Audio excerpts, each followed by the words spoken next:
इससे previous lecture में हमने वायरल रेजिस्टेंस और इंसेक्ट रेजिस्टेंस के बारे में पढ़ा था कि हम ट्रांसजेनिक प्लांट्स कैसे डेवलप कर सकते हैं जिनके पास में वायरल रेजिस्टेंस हो या फिर इंसेक्ट रेजिस्टेंस हो। तो अगर आपने वो वीडियोस नहीं देखे हैं तो उसका लिंक आपको डिस्क्रिप्शन में मिल जाएगा। सो आज हमारा टॉपिक है फंगल रेजिस्टेंस। अगर जो पैथोजेनिक फंगाई होती है, फंगी होती है, वो प्लांट्स को इन्फेक्ट करती है तो उसकी वजह से क्रॉप की जो यील्ड है वो काफ़ी हद तक कम हो सकती है। जो फंगी होती है that causes the diseases in the crop plants, जिसकी वजह से मेजर यील्ड लॉसेस हो सकते हैं, उनका प्रोडक्शन काफ़ी ज़्यादा कम हो सकता है। जैसे वीट रस्ट होता है या वाइट रस्ट होता है, मस्टर्ड रस्ट होता है। तो कोई भी जो फंगस है जब प्लांट को इन्फेक्ट करेगी तो ऑब्वियसली उसका जो प्रोडक्शन है, यील्ड है, वो कम हो जाएगा। हमें ऐसा चाहिए कि जो प्लांट्स हैं उनके अंदर फंगल रेजिस्टेंस आए ताकि और ज़्यादा बेटर जो है उनकी प्रोडक्टिविटी हो सके। हमें ऐसे प्लांट्स बनाने हैं। सबसे पहला है पैथोजेनेसिस रिलेटेड प्रोटीन्स। अगर हम प्लांट्स में देखें कि जो नेचुरल, अगर हम देखें कि प्लांट्स के अंदर प्लांट्स क्या करते हैं अपने आप को डिफेंड करने के लिए अगेंस्ट द इन्वेडिंग पैथोजन, वो प्लांट्स एक्यूमुलेट करते हैं कुछ लो मॉलिक्यूलर वेट प्रोटीन्स जिनको कि हम पीआर प्रोटीन्स बोलते हैं। अब डिफरेंट जो पीआर प्रोटीन्स होते हैं उनकी डिफरेंट प्रॉपर्टीज़ होती है। जैसे अगर आप यहाँ पर देखो कि जो PR1 है, ये 1 से लेके 14 तक होते हैं ये। तो PR1 जो है यानी कि पैथोजेनेसिस रिलेटेड प्रोटीन 1 जो है वो एंटी फंगल होता है, फंगस के अगेंस्ट रेजिस्टेंस प्रोवाइड करता है। तो क्योंकि हम यहाँ पर फंगल रेजिस्टेंस के बारे में ही बात कर रहे हैं, PR2 जो है वो एंडोबीटा-1,3 ग्लूकनेजेस को एनकोड करता है एंड ये भी फंगल रेजिस्टेंस में हेल्प करती है।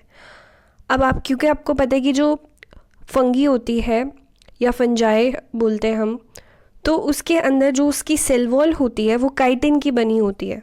तो काइटिनेज एंजाइम क्या करेगा, काइटिन को ब्रेक डाउन करेगा। पैथोजेनेसिस रिलेटेड प्रोटीन 3 जो है वो एंडोकाइटिनेज होता है, यानी कि काइटिन जो फंगस की सेल वॉल होती है उसको डिग्रेड करने का काम करता है। ऐसे यहाँ पर आपके पास डिफरेंट पीआर प्रोटीन्स दिए हुए हैं जिनके प्रॉपर्टीज़ होती है कि वो एंटी फंगल एक्शन शो करते हैं। यहाँ पे आप देख सकते हो कि PR13 जो है वो थियोनिन्स को एनकोड करता है। थियोनिन क्या करता है कि फंगस की जो सेल वॉल है या सेल मेम्ब्रेन है उसमें पोर्स क्रिएट कर देता है। देन PR12 जो है that encodes for the defensins. Then PR9 जो है वो पर ऑक्सीडेजेस के लिए एनकोड कर रहा है। PR8 जो है वो काइटिनेज के लिए कोड कर रहा है। तो इसमें से आप कोई भी 2-3 एग्जाम्पल्स जो है याद कर सकते हैं PR प्रोटीन्स के एग्जाम्पल में लिखने के लिए जिनकी एंटी फंगल प्रॉपर्टीज़ होती हैं। इसी में अगर हम बात करें काइटिनेज मीडिएटेड जो डिफेंस होता है, काइटिनेज मीडिएटेड रेजिस्टेंस जो होती है प्लांट्स में, अगर आपको ट्रांसजेनिक प्लांट बनाना है, काइटिनेज नाम से पता चल रहा है कि वो क्या करेगा, काइटिन को जो फंगस की सेल वॉल होती है वो काइटिन की बनी होती है। तो ये क्या करेगा, काइटिन को हाइड्रोलाइज करेगा, काइटिन का ब्रेक डाउन करेगा, यानी कि फंगस की सेल वॉल का ब्रेक डाउन करेगा। तो ट्रांसजेनिक प्लांट्स हम कैसे बनाते हैं, ट्रांसजेनिक का मतलब होता है मॉडिफाइड प्लांट, यानी कि ऐसा प्लांट जिसके अंदर आपने कोई फॉरेन जीन को इंट्रोड्यूस किया है सच दैट वो क्या हो जाए, रेजिस्टेंट हो जाए towards that fungus. For example हमने एक बैक्टीरिया है विच इज़ सिरेशिया बैक्टीरिया, उस बैक्टीरिया से हमने एक जीन आइसोलेट किया जो जीन काइटिनेज एंजाइम के लिए कोड करता है एंड हमने वो जीन इंट्रोड्यूस कर दिया टोबैको के अंदर। अब क्या होगा, टोबैको के अंदर क्योंकि हमने ये जीन इंट्रोड्यूस किया है तो वो ट्रांसजेनिक प्लांट बन चुका है and now it is resistant towards the fungus, यानी कि उसमें फंगल रेजिस्टेंस आ चुकी है। सिमिलरली काइटिनेज एंजाइम को आइसोलेट किया गया बीन से एंड उसको ट्रांसफ़र किया गया टू द टोबैको और द ब्रासिका नेपिस प्लांट्स के अंदर to make them transgenic. And अब वो क्या हो चुके थे, due to this transfer of foreign gene जो कि एनकोड करता है काइटिनेज के लिए, तो वो जीन प्लांट के अंदर चला गया तो अब अगर उस प्लांट के ऊपर फंगस अटैक करेगा तो प्लांट क्या बनाएगा, काइटिनेज बनाएगा और फंगस की जो काइटिन सेल वॉल है उसको ब्रेक डाउन कर देगा एंड दस वो अब क्या हो चुका है, फंगल रेजिस्टेंट बन चुका है। सो ये जो टबैको प्लांट था it was resistant towards the pathogen, towards the fungus which is the Rhizoctonia Solani fungus. Next अगर हम बात करें ग्लूकनेजेस जो एंजाइम होते हैं, ग्लूकनेजेस क्या करते हैं, सेल वॉल, फंगी की जो सेल वॉल होती है उसको डिग्रेड कर देते हैं। ग्लूकनेजेस जो होते हैं ऐसे एंजाइम्स होते हैं जो कि फंगस की सेल वॉल को डिग्रेड कर देते हैं। अब क्योंकि जो अल्फ़ा 1,3 ग्लूकन होता है that quotes the fungal surface, fungus के सरफेस को कोट करके रखता है ग्लूकन और उसको प्रोटेक्ट करके रखता है against the antifungal enzymes like the chitinases. मतलब सपोज़ ये एक फंगस है, इस फंगस के ऊपर ये ब्लैक वाली जो आप लेयर देख रहे हो दिस इज़ द ग्लूकन का लेयर। तो ये लेयर क्या करेगी, उस फंगस को बचाएगी फ्रॉम द काइटिनेजेस एंजाइम या जो भी एंटी फंगल एंजाइम है उसको। तो अगर ऐसा हो कि हम इस ग्लूकन को तोड़ दें तो उसका जो प्रोटेक्शन है वो हट जाएगा, फंगस का जो उसने कोट पहना हुआ है वो हट जाएगा। सो ये जो ग्लूकनेजेस होते हैं वो इस ग्लूकन लेयर को क्या कर देते हैं, ब्रेक डाउन कर देते हैं, इसको तोड़ देते हैं। अब क्योंकि फंगस के पास कोई प्रोटेक्शन नहीं रहा तो वो इन्वेड नहीं कर पाता होस्ट प्लांट के इम्यूनिटी को। तो जो प्लांट है वो उसके पास भी तो अपने डिफेंसेस होते हैं ना जो उसके अगेंस्ट काम करते हैं फंगस के, लेकिन क्योंकि वो फंगस एक कोट पहन के रखता है तो वो इजीली इन्वेड कर जाता है। अगर ऐसा हो कि हम कुछ ट्रांसजेनिक प्लांट बनाएं जिसके अंदर हम ऐसा जीन इंट्रोड्यूस करें जो कि अल्फ़ा 1,3 या 1,4 ग्लूकनेजेस को कोड कर रहा है, बीटा 1,4 ग्लूकनेजेस को कोड कर रहा है जिससे फंगस प्रोटेक्टेड है, तो ये जो एंजाइम्स होते हैं वो उस फंगस की प्रोटेक्शन लेयर को, ग्लूकन को तोड़ देंगे। सो फॉर एग्जांपल यहाँ पर बीटा 1,4 ग्लूकनेजेस जीन को आइसोलेट किया गया फ्रॉम द बार्ले, उसको इंट्रोड्यूस किया जब हमने टोबैको प्लांट के अंदर, तो वो टोबैको प्लांट रेजिस्टेंट हो गया towards the fungal pathogen Rhizoctonia solani. So ये जो रेजिस्टेंस है towards the fungal pathogen is much higher अगर हम काइटिनेज और ग्लूकनेज प्रोड्यूसिंग जीन्स को एक साथ ट्रांसजेनिक प्लांट में, अभी मैंने ऊपर आपको बताया कि हम काइटिनेज एनकोडिंग जीन को डाल रहे थे प्लांट के अंदर ताकि वो फंगल रेजिस्टेंट हो जाए, यहाँ पर ग्लूकनेज एनकोडिंग जीन को डाल रहे हैं, इंट्रोड्यूस कर रहे हैं। तो अगर हम दोनों ही जीन्स को डालें तो और ज़्यादा बेटर रिजल्ट्स हमें मिलेंगे, और ज़्यादा रेजिस्टेंट हो जाएगा plant towards the fungus. The next is the RIP, that is the ribosome inactivating proteins mediated fungal resistance। हम कैसे ला सकते हैं, तो ये क्या करते हैं, नाम से पता चल रहा है कि ये राइबोसोम को इनएक्टिवेट करेंगे, यानी कि जो ट्रांसलेशन का प्रोसेस है उसको इनहिबिट करेंगे। तो प्लांट्स के अंदर अगर हम ऐसे जीन्स को इंट्रोड्यूस कर दें जो कि फंगस के ट्रांसलेशन प्रोसेस को रोक दे तो वो स्प्रेड नहीं हो पाएगा, वो प्लांट जो है वो फंगस इन्फेक्शन वहाँ पर रोका जा सकता है। अगर हम देखो, ये ऐसा होना चाहिए कि ये जो RIP प्रोटीन्स हैं वो प्लांट के उसको राइबोसोम को ना करें अफेक्ट, वो दूसरी स्पीशीज़ के जैसे फंगस है उसकी ट्रांसलेशन प्रोसेस को इनहिबिट करे।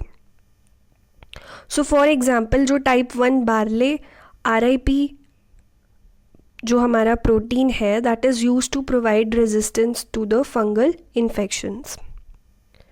देन हमारे पास आते हैं कुछ एंटी फंगल प्रोटीन्स जैसे plant defensins, thionins, chitin binding proteins जो कि एंटी फंगल एक्टिविटी उनके पास होती है।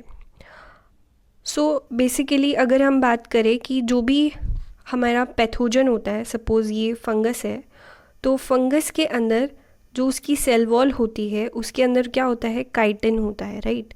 काइटिन इज़ देयर या सेल्यूलेज या फिर ग्लाइकोप्रोटीन्स आर देयर। तो ये जो काइटिन है ये एक्ट करेगा as a PAMP। PAMP means pathogen associated molecular patterns. So जो प्लांट सेल होता है suppose this is the plant cell, ये क्या है, हमारा प्लांट सेल है। इस प्लांट सेल के पास में एक रिसेप्टर होता है which is known as PRR, that is the pathogen recognition receptor. ये पैथोजन रिकॉग्निशन रिसेप्टर क्या करता है, यहाँ पर पैम्प जो है यानी कि पैथोजन एसोसिएटेड मॉलिक्यूलर पैटर्न्स वो बाइंड करता है। जैसे ही यहाँ पर बाइंड करता है तो यहाँ पर प्लांट का जो सेल था उसके ऊपर क्या है, PRR रिसेप्टर है, वहाँ पे PAMP बाइंड करा। तो जैसे ही बाइंड करा तो यहाँ पर प्लांट के अंदर PTI जो है स्टार्ट हो जाता है, यानी कि पैथोजन ट्रिगर्ड इम्यूनिटी जो है वो स्टार्ट हो जाती है। एंड उस डिफेंस जीन्स जो है, जो प्लांट के डिफेंस जीन है, उनका एक्सप्रेशन होना स्टार्ट हो जाता है। तो प्लांट के अंदर जो भी डिफेंस जीन्स हैं, जैसे कि वो रिलीज़ करना शुरू कर देगा लाइक आपके जो भी एंटी पैथोजन मॉलिक्यूल्स हैं उनको, ROS का प्रोडक्शन करेगा, रिएक्टिव ऑक्सीजन स्पीशीज़ का प्रोडक्शन करेगा। और जो मैं यहाँ पर बता रही थी, फाइटोएलेक्सिन्स और thionins, defensins, chitin binding proteins, like defence के तौर पर वो ये सारी चीज़ें को प्रोड्यूस करेगा। जैसे थियोनिन्स जो होते हैं, थियोनिन्स वो मॉलिक्यूल्स होते हैं जो कि फंगस की सेल मेम्ब्रेन के अंदर पोर्स क्रिएट कर देते हैं एंड दस जो फंगस है वो क्या हो जाता है, डाई हो जाता है। फंगस जो है वो उसके अगेंस्ट लाइक फंगल रेजिस्टेंस मिल जाती है प्लांट को। Then we have defensins. Defensins क्या होते हैं, एंटी माइक्रोबियल पेप्टाइड्स होते हैं जो कि अराउंड 25 से लेके 50 अमीनो एसिड रेजिड्यूज के होते हैं।